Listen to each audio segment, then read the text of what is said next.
أعوذ بالله من الشيطان الرجيم بسم الله الرحمن الرحیم۔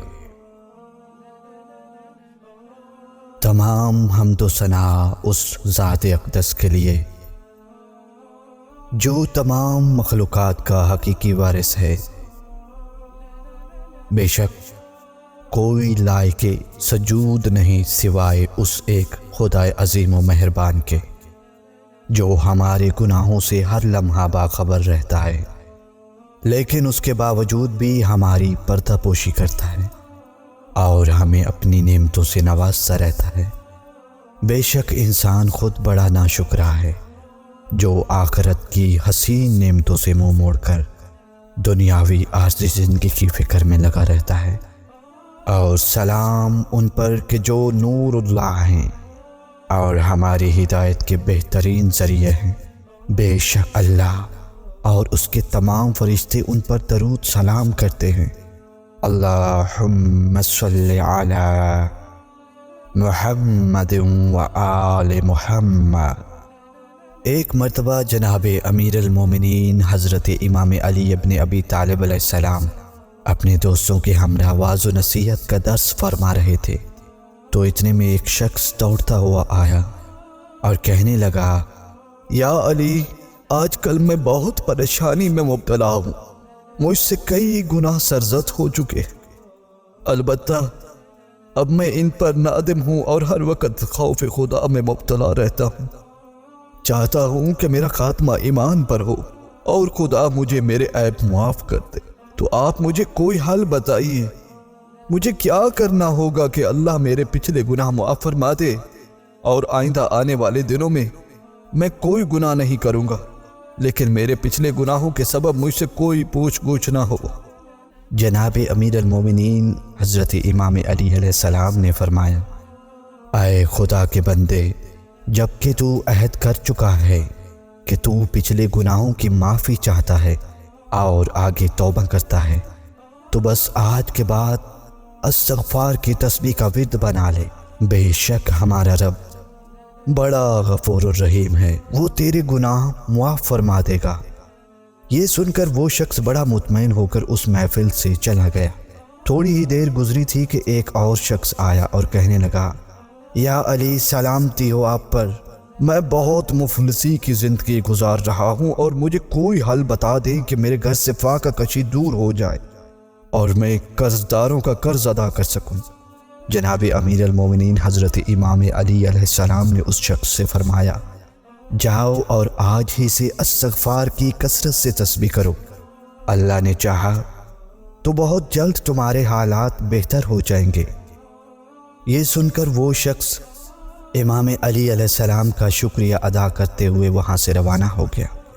آپ علیہ السلام کے دوست حیرت سے ایک دوسرے کی جانب سوالیہ نظروں سے دیکھنے لگے کہ جو بھی آتا ہے جناب مولا علی علیہ السلام اسے ایک ہی وظیفہ بتا رہے ہیں۔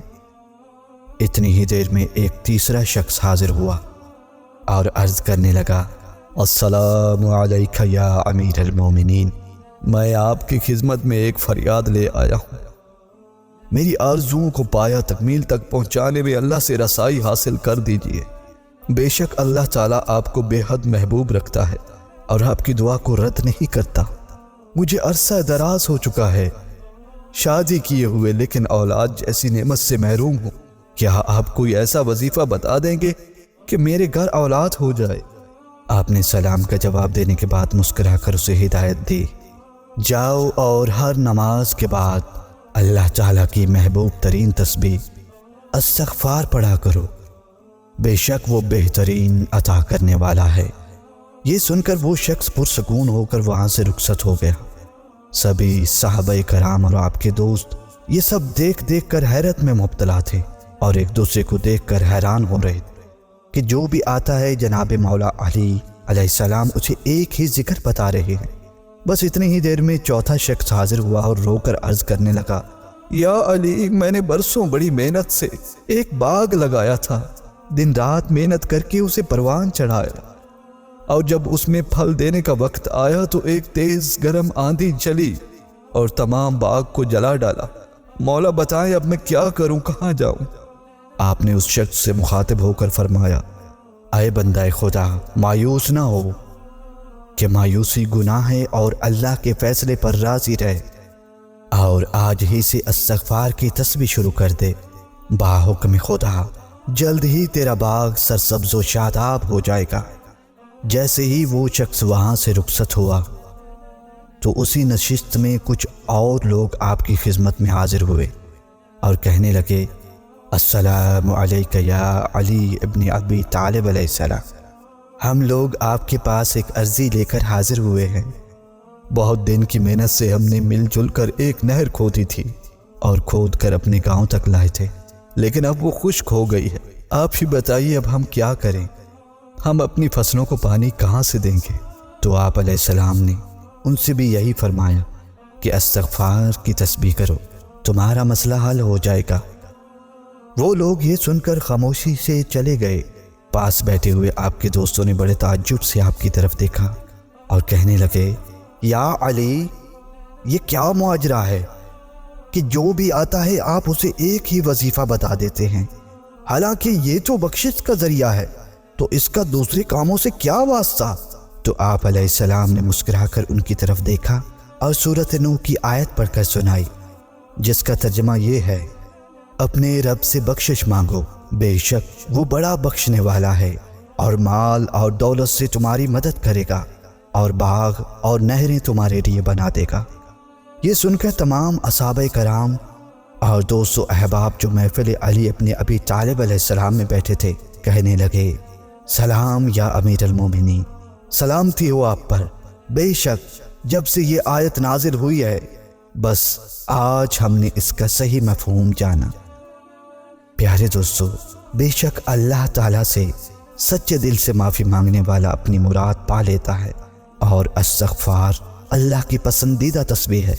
اللہ تعالیٰ ہمیں صحیح مومن بننے کی توفیق عطا فرمائے، اور ہمارے قلوب کو محمد و آل محمد کی محبت سے منور فرما دے، آمین یا رب العالمین۔